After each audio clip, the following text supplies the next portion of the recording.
बड़ी अपॉर्चुनिटी वही है। नंबर की बजाय नंबर के बजाय क्वांटिटी की बजाय क्वालिटी पे फोकस क्वांटिटी के बजाय क्वालिटी पे फोकस किया। वेरी ट्रू, वेरी जी ट्रू। राणा साहब, जैसे प्रोफेसर साहब बात कर रहे थे, तो इमर्जिंग टेक्नोलॉजीज की जब हम बात करते हैं, टॉप 10 टेक्नोलॉजीज की वर्ल्ड की, तो आर्टिफिशियल इंटेलिजेंस बेस्ड टेक्नोलॉजीज हैं ज़्यादा, जिसमें आईओटी है, क्लाउड कंप्यूटिंग है, उसमें इंटरनेट ऑफ थिंग्स है, उसमें ब्लॉकचेन है, ऑगमेंटेड रियलिटी है, वर्चुअल रियलिटी है, सॉफ्टवेयर डिफाइंड नेटवर्क्स हैं। तो इस तरह की टेक्नोलॉजीज पे पाकिस्तान को तो फोकस करना चाहिए। आप ही हमें ये बताएं राणा साहब कि ऑस्ट्रेलिया में इस वक्त क्या सिचुएशन है, वो कौन कौन सी टेक्नोलॉजीज हैं जो इन डिमांड है और उसको वैल्यू एडिशन क्या कर रहे हैं? जी sir, thank you again. Sajjad Haider साहब ने बड़ा जबरदस्त रहा कि माइक्रो लेवल पे जो है वो एक होना चाहिए, और जो अच्छी हाई कैलिबर के लोग हैं शायद उनसे जो है जरा ज्यादा बेनिफिट हो। इन लोगों ने भी सर यही किया कि इमर्जिंग टेक्नोलॉजी जैसे आपने कहा, अगर मैं जितने भी आपने नाम लिए ना, इनके हवाले से पूरी पूरी अथॉरिटीज मौजूद है यहाँ पे। राइट, जैसे साइबर सिक्योरिटी की, बिल्कुल साइबर सिक्योरिटी बहुत ऑर्गेनाइजेशन है, फिर ब्लॉकचेन की है, स्पेस साइंस की बहुत ज्यादा एक अथॉरिटी है। ऑस्ट्रेलियन कंप्यूटर साइंस सोसाइटी तो एक है जो कि कुछ कह लें कि सर्टिफाई करती है, लेकिन इन्होंने हर एक की डिफरेंट बॉडीज बना ली हैं, और वो उस टैलेंट के लिए सेमिनार्स करती हैं, ट्रेनिंग करती हैं, और बहुत सी ऐसी चीजें जो कि जिसमें लोगों को इन्वॉल्व करते हैं। तो फिर ज़ाहिर उसी हिसाब से उनकी फंडिंग होती है, वो चैनलाइज हो जाता है। तो इस तरह से काफी अच्छा इनका एक सेटअप चल रहा है, और ये लोग कोशिश करें तमाम जगहों पे बढ़ने की। पाकिस्तान के हवाले से हम इससे काफी सबक ले सकते हैं कि हम इन तमाम, क्योंकि हमारे पास भी मैन पावर, इनके पास एक बड़ा इशू ये है कि इनके पास इतनी मैन पावर नहीं है, और उसके लिए ज़ाहिर बाहर से लोग इंडक्शन करते हैं। तो पाकिस्तान के पास अल्हम्दुलिल्लाह ये है कि यूथ जो है बहुत ज्यादा है। अगर अब 20 साल से कम उम्र के बच्चे देखें तो मेरे ख्याल इस वक्त 50 to 60% वही हैं, और आगे तादाद बढ़ती जा रही है उनकी। तो उनके ऊपर अगर हम इन्वेस्ट करें और उनको शुरू से ये एक पर्टिकुलर या स्पेशलाइज्ड टेक्नोलॉजी में लेके चलें, तो मेरा ख्याल है बहुत फायदा हो सकता है। और उन ये वेट ना करें कि वो मास्टर्स करेंगे या पीएचडी करेंगे तो उन्हें हम मार्केट में इंक्लूड करें, बल्कि जैसे जो हमारे प्रोफेसर साहब हैं उनका इनिशिएटिव है कि स्टूडेंट्स को शुरू से ही साइबर लीडरशिप प्रोग्राम में इंक्लूड करें, और वो बता रहे हैं कि वो हाई स्कूल और उसके बाद के लिए वो कर रहे हैं। तो दैट्स रियली गुड के उस टैलेंट को तैयार किया जा रहा है मार्केट में काम के लिए, और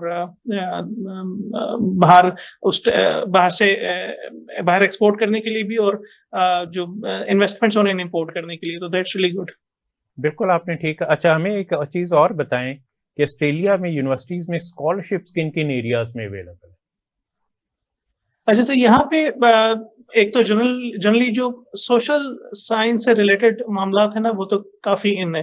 उसके ऊपर जो आपके साइनॉप्सिस हैं या जो आपकी इनिशियल प्रूफ ऑफ कॉन्सेप्ट होता है वो बड़ी जल्दी अप्रूव हो जाता है, क्योंकि इनकी तवज्जो उस पर रही है और आज भी है, और ये बड़ा वैल्यू करते हैं उन।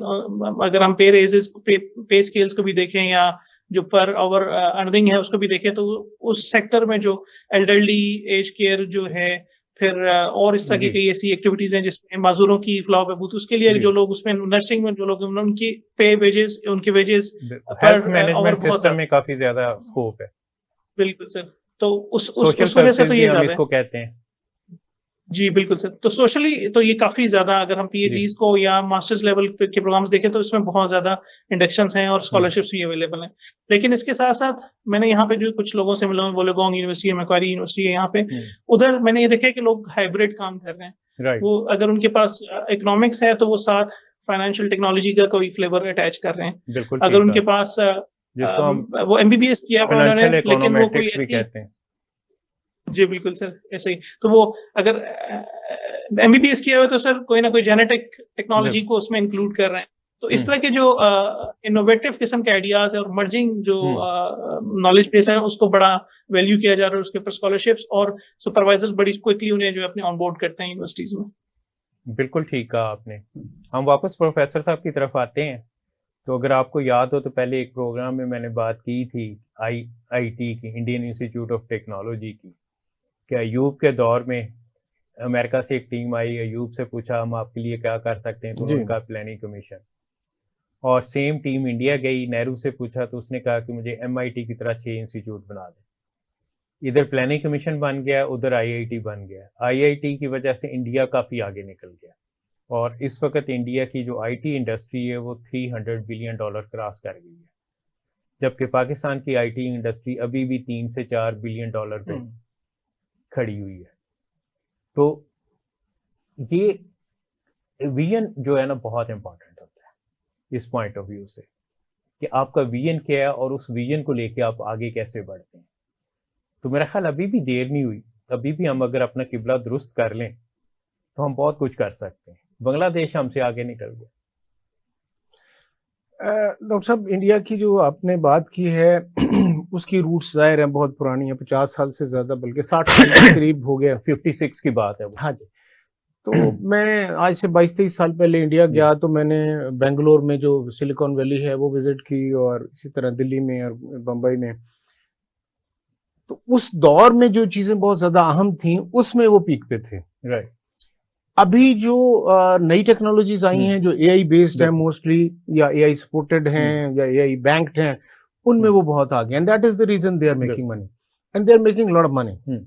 हम लोग उस वक्त थोड़ा सा मतलब एक मेडिकल ट्रांसक्रिप्शन था एक, बिल्कुल, वो ट्रांसक्राइब करके $3-4 बिलियन उस वक्त बना रहे थे। तो यहाँ पर उस वक्त कोई $150 मिलियन टोटल साल की एक्टिविटी थी। ये बात कर रहा हूँ मैं सन 2000 की, 23 ईयर्स अगो, और एग्जैक्टली जून का महीना था, इसी महीने में गया। उसके बाद लीगल ट्रांसक्रिप्शन आई, वेब फाइल्स आई, और डिस्टेंस पे सीओ के साथ अटैच्ड पीएस थे, और बहुत सारे फील्ड थे, सब फील्ड थे, वो वेब फाइल्स को कन्वर्ट करते थे। लेट तो हम हैं, ये तो हम नहीं कह सकते कि लेट नहीं है, लेकिन ये भी है साथ के it's not too late, a bit late.